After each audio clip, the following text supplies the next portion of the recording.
Hello and welcome to Game Week 8 Team Selection with Fantasy Premier League, the D Unit's journey. I'm the D Unit. If you haven't already, like the video, smash that like button now. This is going to be quality. You're going to want to tune in. I promise you. I promise you. I promise you. Some good content coming here. And if you're new around here, please smash the subscribe button. That'll be definitely very thankful. Now, team selection this week is hard. I've only made the one transfer. Pedro Porro, as I've talked about, Tottenham don't keep clean sheets. He's gone. James Justin is my only transfer in. I've used my one free transfer to do that swap. I've also managed to get the Justin price rises before he went up in price, so I'm very happy about that. My team value continues to go upwards, and I've got 2.5 million left over in the bank for whatever the hell I want to do next week, but I'm still unsure what I want to do because Wolves' fixture run becomes bananas potentially in the next 2 game weeks, and I think I want to bring a couple of their players in. But the big decision this week is around the fact that Fulham play Aston Villa, and I've got 2 assets from Fulham. I've got 2 assets from Aston Villa, and in my head, I've locked in Aston Villa to win this game and win it well. So you'll notice that in my team selection. Let me know if you agree in the comments or if you don't agree. I've also backed in the Liverpool-Chelsea game to hopefully have a few goals, but this game week could be a low-scoring game week. I wouldn't be surprised if it is. There's some tricky fixtures in there, and they could go one or two ways. But one thing I am expecting is Erling Haaland to pop off because he's had 2 blank game weeks. He's going to have a kid, and hopefully that means he's going to be back in some form. So without further ado, let's get into my team selection for Game Week 8. So here it is. David Raya, who I have bought in for the last 2 game weeks for the 2 easy fixtures, and he's made me 3 points.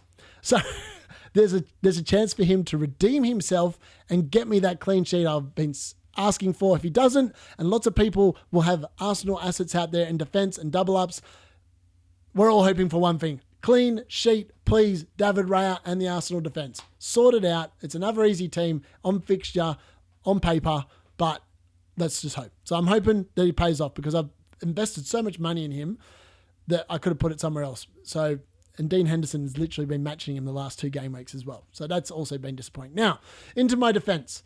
3-man defense again this week. Faze or Foes, however you want to say his name, from Leicester, is in a double up with James Justin, who automatically comes straight into my team. Now, they are playing Southampton away. And Southampton away, they are the worst scoring team in the Premier League, just behind Manchester United, who are also really bad at scoring goals. But I'm backing them in, and it's very risky to go double up defense, but I'm backing the Leicester City team in to keep a clean sheet. Hopefully it's their 2nd or 3rd one of the season, and I get the bonus points, and that will definitely send me over green arrow going upwards. Now, Alexander-Arnold, I'm backing in. As I've said, he's a hold. I'm not expecting them to keep a clean sheet against Chelsea. I think Chelsea will score. I'm hoping Cole Palmer will be involved in that. As you can see, he's in my team as well. But Alexander-Arnold hopefully will get me some attacking returns. He is due a big attacking return. He's due a goal. Hopefully a goal like he did against England. For England against Finland. That'd be fantastic. That's what I'm hoping for this game week. Now, midfield is where it gets interesting. Now, as I talked about before, you can see my Fulham assets there. Smith Rowe and Robinson on the bench. And Rodgers and Watkins are in from Aston Villa. So I'm banking on Aston Villa having goals in their game and Rodgers to outscore Smith Rowe. Now, that is a very risky move, but I'm backing it in. I've committed to this at this particular moment in time, and unless I change my mind on the deadline day stream that we do on Saturday, this is what I'm going with, barring anything else. Now, Dwight McNeil's obviously in there against Ipswich away. I'm expecting big things. I'm expecting Everton to score some goals, hopefully, and that means Dwight McNeil will hopefully be involved in that for me as well. So touch wood, he is. Then we've got Cole Palmer. Now, I don't expect Chelsea to win the game against Liverpool. If they do, Cole Palmer's definitely involved, and he's definitely getting you some points. Let's be honest about that. So I'm hoping for some returns from Cole Palmer this game week as well. Brian Mbeumo has the juicy fixture. Now, according to the fixture difficulty rating, this is a green fixture for Manchester United, I think. I could be wrong. I would have to check that out. I'm not going to check it out now. But they are crap. And United defensively can be all over the place. And if Brentford have been scoring early goals, it wouldn't be a surprise if they scored an early one at Old Trafford either. And it wouldn't be surprising if Brian Mbeumo was the man behind it. So I'm expecting big things from him. There's a reason why so many people have been bringing him into their teams. And I'm very happy that he's in there, and he's got the Manchester United fixture. And I've been saying, target that fixture. Aston Villa made a meal of it the last game week, but I'm expecting Brentford to be a lot more clinical than Aston Villa were in that game week. Now, that takes me to the forward line, and as you can see there, I've gone with a three-pronged forward line. Chris Wood, who has been in unbelievably good form at the back end of last season and to begin this season with, he also scored 2 goals in both games for New Zealand during the international break, so he's continued his scoring run, and you wouldn't bet against him scoring against what has been a pathetic Crystal Palace side to begin the season. I'm hoping for big things here from Chris Wood because he's in the team, and Smith Rowe's obviously sitting on the bench. There could be goals for Villa and Fulham in that game, so I am concerned about that. Then Erling Haaland, surely he cannot blank 3 games in a row. He must be juicy, ready to go. He scored obviously a couple of goals in the first game that Denmark had in the international break, but then he did nothing in the game against Austria where they got absolutely belted 5-1. Which was interesting. But Erling Haaland, he also does have the captain's armband on him. This is the 3rd week in a row I've had it on him, and he is blanked in the other 2. So no pressure, Erling, but I'm expecting returns, and I'm sure many of the other people in the competition, based on the fixtures this game week, will also be having Erling Haaland as their captain. Now, I might actually change my vice captain to Brian and Buemo before the deadline passes, because of the fact that I really like that Manchester United fixture. So at the moment, it's sitting on Cole Palmer. It may well change and go to Brian and Buemo. And then Ollie Watkins rounds out my 3-4-3 formation this game week.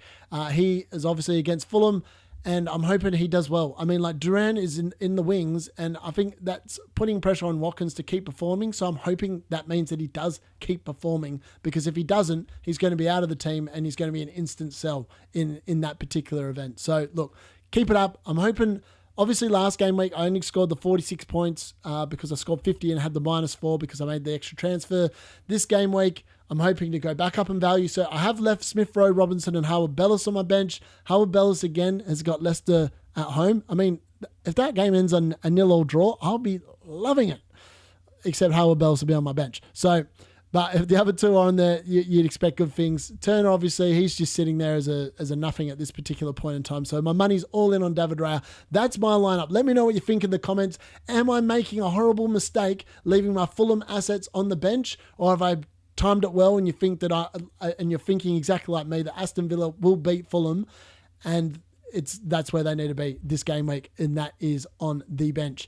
Now, I am currently sitting with 485 points for the season, and I'm ranked 87,794. I'm well primed. I haven't used my wild card. I haven't used any of my chips so far. So I'm hoping that this game week I can again go back up in rank, get that green arrow going back up. The highest ranking I've had was in the top 62,000 teams, and that was at the end of game week 6. I'm hoping to get back to that and hopefully get into the 0.1% of the comp, but we'll have to wait and see what this lineup's capable of. But again, there are some difficult fixtures this game week, but that's what I've gone with. I am pretty happy on the whole with my team, and I'm comfortable with backing Aston Villa to beat Fulham. But yeah, I'll discuss that. This may well change after the managers' press conferences tomorrow and Friday.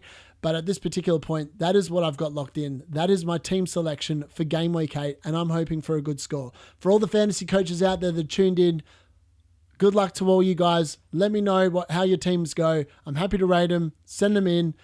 That's the D in it out. Good luck for game week 8.